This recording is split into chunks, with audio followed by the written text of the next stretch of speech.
Mansehra motor وے پر سفر جاری رکھتے ہوئے جب آپ بیشام پہنچتے ہیں تو آپ قراقورم ہائی وے کا کافی حصہ طے کر چکے ہوتے ہیں، لیکن ابھی آپ گلگت بلتستان میں داخل نہیں ہوتے، کیونکہ بیشام، پتن، داسو، شال، کوہستان اور سمرنالہ KP کے خیبر پختونخوا کی حدود میں آتے ہیں، اور پھر اس کے بعد آتا ہے KPK میں سازین کا علاقہ، پھر کچھ شہر گزار کر شروع ہوتا ہے چلاس کا ریجن جو گلگت بلتستان کے ضلع ڈائمیا میں آتا ہے۔ اس سڑک پر اس وقت تک سفر جاری رکھیں جب تک کہ آپ تازہ دم ہوں، اور مزید یہ کہ اس پر لینڈ سلائیڈنگ کا ایک معمول ہے، کیونکہ جس پوزیشن میں یہ پہاڑ کھڑے ہیں ان کا مضبوط ہو کر ٹھہرے رہنا ایک معجزہ ہی ہے،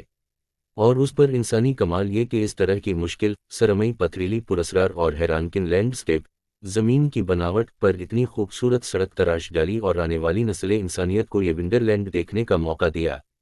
آپ ناران کے راستے بابو سر ٹاپ سے ہو کر بھی قراقورم ہائی وے کو چلاس میں لنک کر سکتے ہیں، لیکن یہ راستہ جون سے اگست ستمبر کے دوران ہی کھلا ہوتا ہے۔ میں نے ہمیشہ سے پہاڑی علاقہ مری اور گلیات کو ہی سمجھا تھا، لیکن جب قراقورم ہائی وے کو میں نے پہلی بار 2017 میں دیکھا تھا تو مجھے یوں محسوس ہوا کہ جیسے یہ دھرتی میری آنکھوں میں سما گئی ہو یا میں اس میں سما گیا ہوں۔ اس سڑک کے ہر ایک موڑ کا نظارہ پچھلے سے مختلف ہے۔ اس کا اصل سحر آپ پر خاص طور پر اس وقت طاری ہوتا ہے جب آپ ہنزا سے خنجراب نیشنل پارک تک کا سفر کرتے ہیں۔ آپ خنجراب کے راستے، اگر آپ کے پاس ویزا ہو، چائنا بھی جا سکتے ہیں، لیکن آگے وہ خوبصورتی آپ کو دیکھنے کو نہیں ملتی۔